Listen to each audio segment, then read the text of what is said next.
What's going on, guys? So I want to talk to you today about what truck driving school did not teach me. Now, I'm a fairly new driver. I've been in the industry for about a year.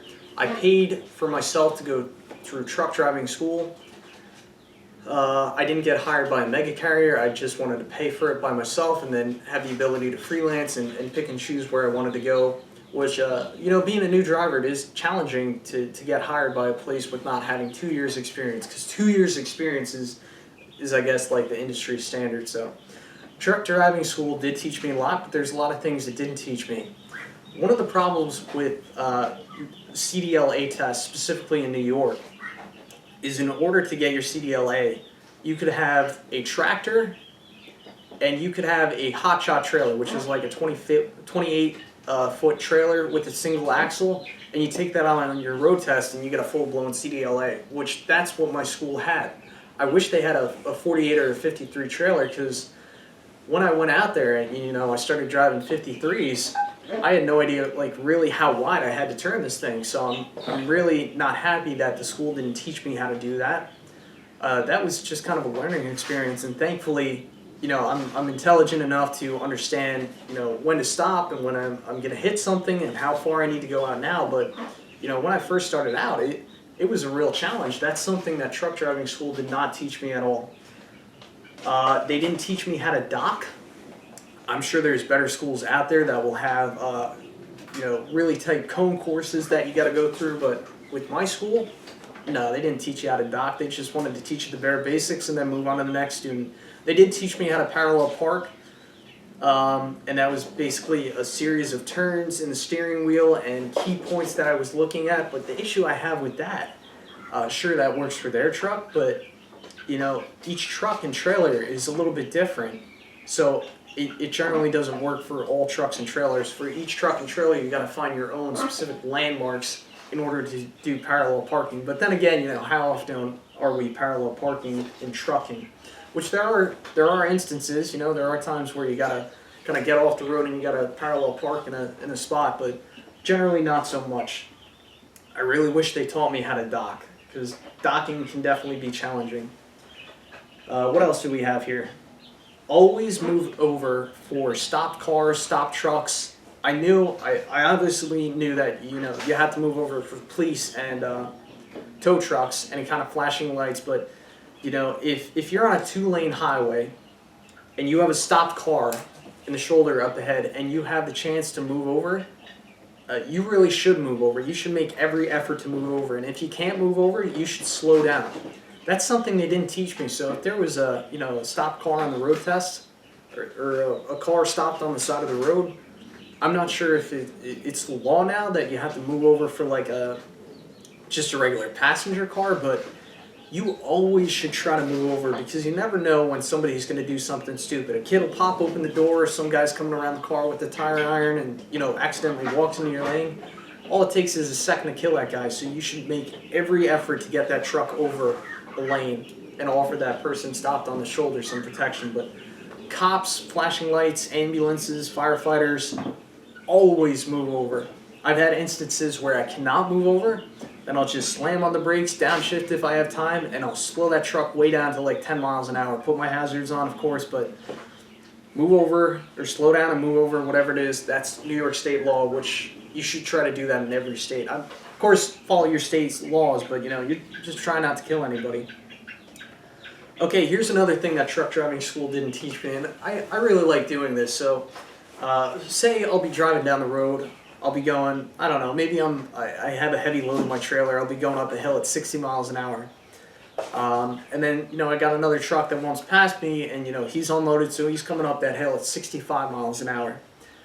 So when he wants to get back into the lane that I'm traveling in, he'll turn his right signal on. And then something that you should do is you flash your lights, flash your high beams, maybe twice. And that signifies to the truck that's trying to move over, hey, I got your back, your lane's clear, come on over when you're ready. And so, he'll move over, and then what he'll oftentimes do, I guess a lot of people don't understand this as well, is he'll actually flash his lights. On my steering wheel, there's a button called blinker, light blinker, And what that does is that flashes the clearance lights on the trailer, and I think the front of the cab too. So as I press that, if it's daytime, the lights will come on. So you press them, flash the lights, or if it's nighttime and the lights are already on, you press that and the lights will turn off. So you give that a quick 2 taps. For the truck that just pulled in front of you, he'll do the 2 taps, and that's basically a thank you. Hey, thank you for letting me move over. I do this for any kind of tractor trailers. Box trucks, it depends. If it's a really big box truck and I feel like he's a professional driver, then I'll do that. And I'll also do it for buses, because buses, those drivers are professional too, and most of the time they'll blink their lights. If they don't blink their lights, a common thing that they'll also do is throw on their hazards for a second, and that's also a thank you for just watching my back. So I wish somebody taught me how to do that. Something else that they didn't teach me was how to use fuel pumps. Using truck fuel pumps is a little bit different than using diesel fuel pumps, because oftentimes on the fuel pumps you'll have options for filling up the tractor, filling up your DEF tank, and then also you may have an option to you will have an option to fill up your tank for your reefer in your trailer. So that's just something I kind of learned by going out with an experienced trucker. And there's also some other numbers that you have to punch in your driver ID, because I have a corporate card for the truck. There's a specific number that you got to press into the fuel pumps for that as well, and then you have the satellite pumps. So it's quite a bit more complicated than doing pumping your own gas in your car, but it's not rocket science. So I just wish that's something that they would give you a bit of an education on. All right, here's another one, and then I'll save the big one for last. They did not teach me how to float gears, which I guess I understand. When they teach you, they want you to double clutch. So double clutching is, say you're in first gear, they want you to press the clutch real quick to pull it out of gear, release the clutch, and then lightly press the clutch again, and then bring it into second gear. Of course, when your RPM and your speed is ready to pick up a second gear. But floating gears is, say you're in first gear, you have your RPMs up high, you're ready to drop in a gear, then you literally match the speed of your truck, and then you can literally glide that shifter right into second gear, and that's called floating gears. So floating gears is basically when you don't use the clutch, and you just use your speed, the engine RPM, and use that to glide the shifter into the next gear position, which I enjoy it. It saves a bit of wear and tear on my left knee, so I'm not always clutching.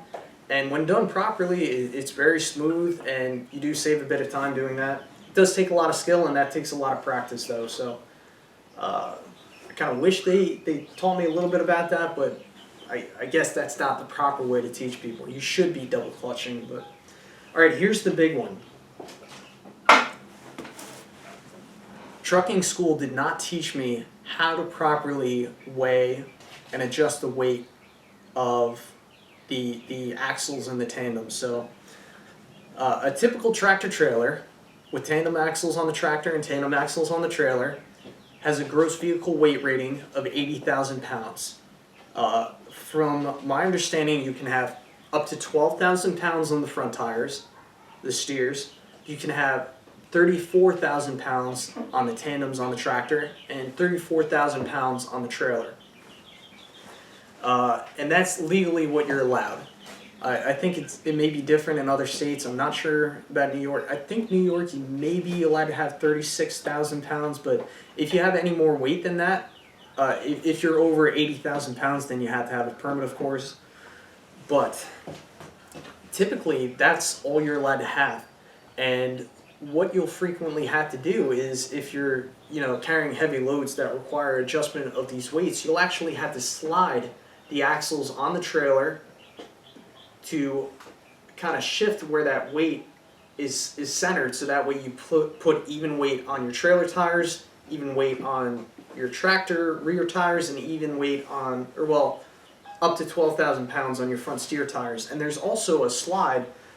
This is kind of difficult for me to understand, or for you to understand with me just making hand gestures here, but also on the tractor, the thing that pulls the trailer, the fifth wheel, so where the trailer sits on the tractor, that fifth wheel actually slides forward and backwards on most tractors, and that adjusts the weight between the tandem axles of the tractor and the weight on the steer tires. So if you have 14,000 pounds on your steer tires and you got to slide some of that weight back to your tandems, you'll slide the fifth wheel back some. So yeah, truck driving school did not teach me anything about weights, how to balance, how to balance your loads and make sure that you're legal and ready to go with that. So I'm really not happy with that. So hopefully anybody that's new to the industry can, pick up on some of these things. And these are just some of the things that I've learned out on my own and with other experienced drivers. So hopefully this helps somebody out there somewhere. So thanks for watching. If you have any other video requests, feel free to leave them in the comment section below, and we'll see what I can come up with. Thanks for watching. Subscribe for more.